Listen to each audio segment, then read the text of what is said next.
Reveal.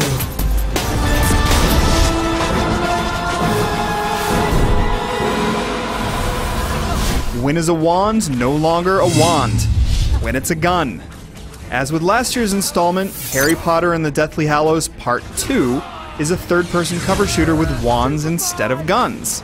Stupefy isn't a stunning spell in this game, it's a pistol.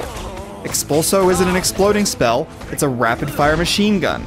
Maybe this nonsensical take on the license wouldn't be so disastrous if the resulting game was fun, but for the most part, it just isn't.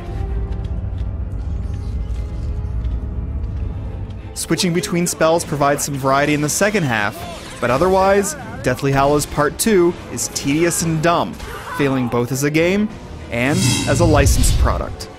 Deathly Hallows Part 2 takes events from the final Harry Potter film and combines them with shooter standbys that just don't fit.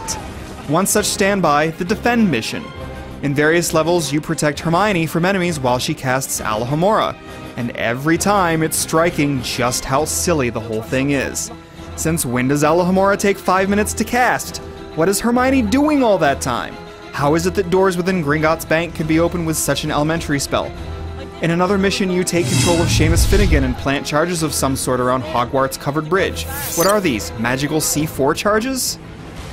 If you're a Harry Potter fan, these questions will be on your mind constantly because nothing makes a lick of sense in the context of the universe. As a shooter, the game is fairly typical. You take cover behind objects and then peek above or lean out to fire.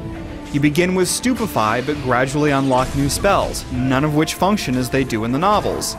An authentic Expelliarmus spell should knock a wand out of an opponent's hand, for example, but here, it's used to break an opponent's Protego shield. Poor use of the license aside, Deathly Hallows Part 2 isn't a good shooter either.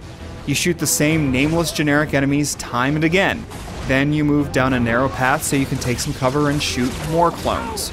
Several levels are just as boring as can be, like your trek into the Chamber of Secrets, where you walk in the dark a whole lot and only occasionally shoot a few spiders. There are a few good moments though. One is a battle between McGonagall and a hulking giant, in which you use your Impedimenta homing missiles to knock the big guy off balance. The battle is somewhat entertaining because it demands switching between different spells. A few sequences that have you sprinting towards the camera as you escape danger are done well too. That's because they have an element the rest of the game doesn't have, a sense of urgency. Not that it ever has a chance to build up much momentum. Even on the hardest difficulty, the game's between 3 and 4 hours long. You can replay missions as time challenges and earn a place on the online leaderboards, but these missions don't make for very good challenges. In part, that's because you still have to wait around for your AI companions to open gates or trigger scripted events. The Connect and co-op features of the previous game have been wiped away, and so this last of the Harry Potter movie games is the worst value of them all.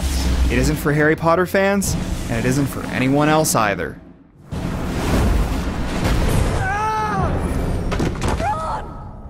I'm okay. Thanks. You better watch out. These passageways are really old.